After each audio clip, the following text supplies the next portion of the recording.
Welcome back to the shop. So, yesterday I'm out on a job site and I'm installing cabinets, and I go and grab my 18 gauge Ryobi nailer. And I've had this thing now for probably about 5 years. But every once in a while it gives me a little bit of grief. It won't fire. So I had it in the truck, and it was cold. Like, it's been like bitter here. Like, it's been basically -12, -13 here. So it is not nice at all. And tools like this, especially pneumatics, they just do not like the cold. So I get it to the house, and I start trying to fire nails, and all it does is you hear this cycle. It goes vroom, vroom, and it won't fire the nails in it. And I know what's wrong with it, and I haven't maintained this thing for a while. I haven't done a little bit of maintenance to it. So right now, it's still firing, okay? But that's because it's warm. But if you've ever had one of these things and you'll hear it doing that kind of whining where it goes whoom, whoom, whoom, like that, there's a real simple fix to it. And I know I have to do it to this one because if I go out again, it's going to do the same thing to me. So depending on how much use you get, you want to just blow everything off. So all I'm going to do is just clean up this front edge here. All right, and pop the nails out.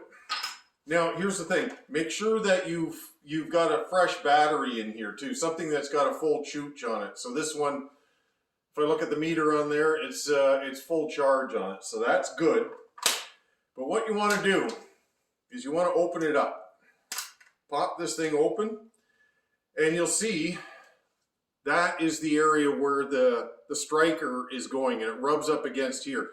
And what happens is it has to have a certain amount of lube to it. So yesterday, I had nothing to lube this thing with. I was thinking, oh, maybe I could throw a little bit of vegetable oil on it, whatever, but I had a 23 gauge nailer, and I finished the job off with that, and it did what I needed it to do. So I'm going to show you the very simplest fix you're going to do to this thing. So if you're on a job site or wherever, just take a can of WD and just give it a little burp inside there, and that's all you got to do. But here's the kicker: like, that stuff will kind of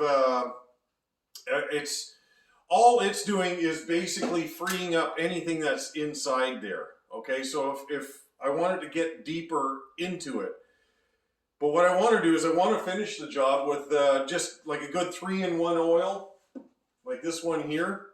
Okay, it's just SA20, or this I got here, which is it's actually a turbine oil, which is a little bit finer, and I actually prefer this than that. And all I'm doing is just putting a line right across that, and then down into it like so. Okay, so right here and there.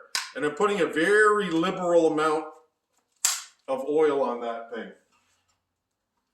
Like, not enough that I'm soaking it all the way down, but now the WD has gone down deep enough that it's going to give you that first initial cleaning, meaning it's going to start to fire. The oil here is basically to keep everything lubed.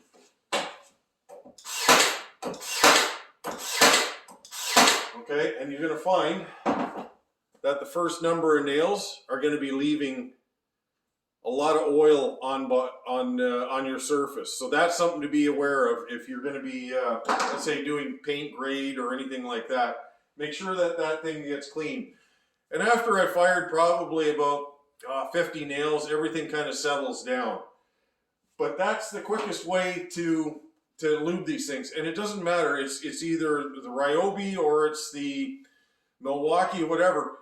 It always has to have just that little bit of lubrication to it, because if you don't, you're going to end up having a dry fire like that. And especially when you're on a job site, that's the worst, is when your tools aren't working. So lesson for me, I knew I should have done this kind of maintenance a while ago, and I never did it, and I suffered from it yesterday. Anyways, that's a very simple fix for your Ryobi nailer.